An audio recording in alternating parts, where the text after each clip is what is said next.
নমস্কার বন্ধুরা আজকের পর্বে আমরা জানব প্রত্যেক শনিবারে শনি পুজো করার নিয়ম। ভিডিওটি অবশ্যই শেষ পর্যন্ত দেখতে থাকুন। বন্ধুরা, বেদের ব্রত কথা, একাদশীর ব্রত এবং হিন্দু দেবদেবীদের মন্ত্র এই সকল বিষয়ে আমাদের চ্যানেলে আলাদা আলাদা প্লেলিস্ট আছে। অবশ্যই এই প্লেলিস্টগুলো ফলো করুন। চলে যাচ্ছি পর্বের মূল অংশে। শনি গ্রহ। শনি হলো নবগ্রহের অন্যতম একটি গ্রহ। শনি গ্রহকে গ্রহরাজ বলা হয়। হিন্দু ধর্মে শনি হলেন একজন অন্যতম প্রধান দেবতা। শনিদেব উগ্র দেবতা বলেও কুখ্যাত। জ্যোতিষীরা বলে থাকেন শনির কুদৃষ্টি অশুভ ফল নিয়ে আসে। আমাদের সৌরজগতে শনি গ্রহ এবং সপ্তাহের শনিবার শনিদেবের নামেই নামকরণ করা হয়েছে।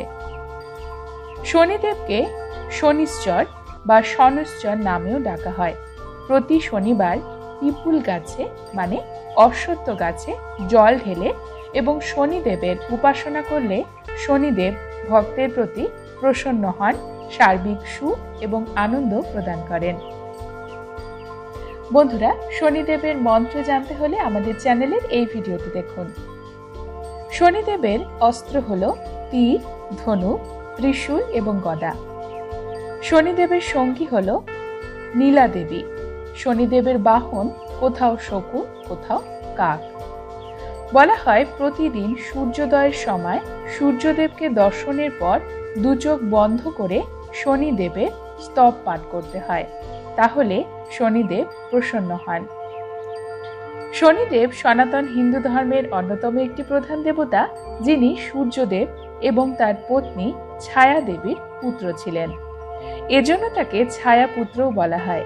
শনিদেব হলেন মৃত্যু এবং ন্যায় বিচারের দেবতা যমরাজের জ্যেষ্ঠ ভ্রাতা, বড় ভাই।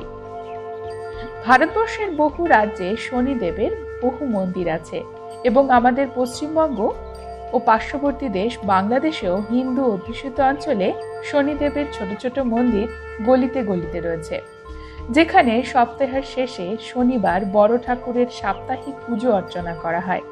এছাড়াও ভারতবর্ষে বেশ কিছু বড় বড় শনি মন্দির এবং তীর্থস্থান রয়েছে তিরুচিরাপল্লীতে, রয়েছে মাদুরায়ে, মহারাষ্ট্রেও রয়েছে অনেক শনি মন্দির। শনিদেব সম্পর্কে সাধারণ মানুষের ধারণা যতই ভয় মিশ্রিত হোক না কেন, মৎস্য পুরাণ কিন্তু বলছে অন্য কথা। শনিদেবকে লোকহিতকর গ্রহের তালিকায় রেখেছে মৎস্য পুরাণ। প্রতি শনিবার সন্ধেবেলা শনিদেবের পূজা অর্চনা করার বিধান আছে। সাধারণত শনিদেবের মন্দিরে অথবা বাড়ির বাইরে খোলা জায়গায় শনিদেবের পুজো হয়। শনিদেবের পুজো কখনো ঠাকুর ঘরে করবেন না। নীল বা কৃষ্ণ বর্ণের ঘট, ফুল, বস্ত্র, লৌহ, মাসকলাই, কালো তিল, দুগ্ধ, গঙ্গাজল, সর্ষের তেল প্রভৃতি বস্তু শনিদেবের ব্রতের জন্য খুবই আবশ্যক। অনেক ভক্তরা নির্জলা উপবাস করে, অনেকে একবেলা আহার করেন এবং শনিবারে শনিদেবের ব্রত পালন করেন। অশ্বত্থ বৃক্ষের তলাতে প্রদীপ জ্বালান, এতে শনিদেব খুবই তুষ্ট হন। বন্ধুরা, কখনো শনিদেবকে মোমবাতি জ্বালিয়ে তুষ্ট করার চেষ্টা করবেন না। পারলে মাটির প্রদীপ জ্বালাবেন, মোমবাতি জ্বালাবেন না। এছাড়া চেষ্টা করুন শনিবারে সূর্যোদয়ের আগে শয্যা ত্যাগ করতে। শনিবারে কখনো মাংস খাবেন না এবং মদ্যপান থেকে দূরে থাকবেন। শনিদেবের সঙ্গে শ্রী হনুমানজিরও পুজো করবেন। এই দিনে দান করতে হয় কালো তিল, কালো কাপড় এবং লোহা। বন্ধুরা, শাস্ত্র মতে লোহা দিয়ে তৈরি শনিদেবের মূর্তি পূজার প্রচলন বেশি। বলা হয়ে থাকে বেশি মাত্রায় উপকার পাওয়া যায় লোহা দিয়ে তৈরি শনিদেবের মূর্তির পুজোতে। এক্ষেত্রে সকালবেলা ঘুম থেকে উঠে স্নান সেরে কালো অথবা নীল কাপড় পরে শুরু করতে হবে পুজোর আয়োজন। প্রথমে কালো কাপড়ের ওপর দেবকে তুষ্ট করতে কালো তিল, সর্ষের তেল, সেদ্ধ ভাত নিবেদন করতে হবে। তারপরে শনি ব্রত পাঠ করতে হবে বা শুনতে হবে এবং শেষে পুজো। প্রসঙ্গত, শনিদেবকে সন্তুষ্ট করতে হলে প্রতি শনিবার অনেকেই উপোস রাখেন। এবং বিশেষ পুজোর আয়োজন করার পাশাপাশি এই দিন বিশেষ কিছু নিয়ম মেনে চলতে হয়। যেমন ধরুন, পুজোর সময় শনি মন্ত্র জপ করা খুব জরুরি। দেবাদিদেব মহাদেবের পুজো করতে একদম ভুলবেন না। শাস্ত্র বলছে শনিদেব হলেন ভগবান শিবের ভক্ত, তাই তো শনির মহাদশা কাটাতে শনিদেবের পাশাপাশি নিয়মিত ভগবান শিবেরও পুজো করবেন। শনিদেব হলেন কর্মের দেবতা, তাই তার প্রকোপ থেকে বাঁচতে হলে ভক্তরা মন খুলে দান করে। সেক্ষেত্রে আপনার ক্ষমতা অনুসারে দান করবেন। এমনটা করলে শনিদেব অবশ্যই প্রসন্ন হবেন। সেই সঙ্গে সুকর্মের প্রভাবে জীবন হয়ে উঠবে অনেক সুন্দর। অশ্বত্থ গাছের পুজো করতে ভুলবেন না।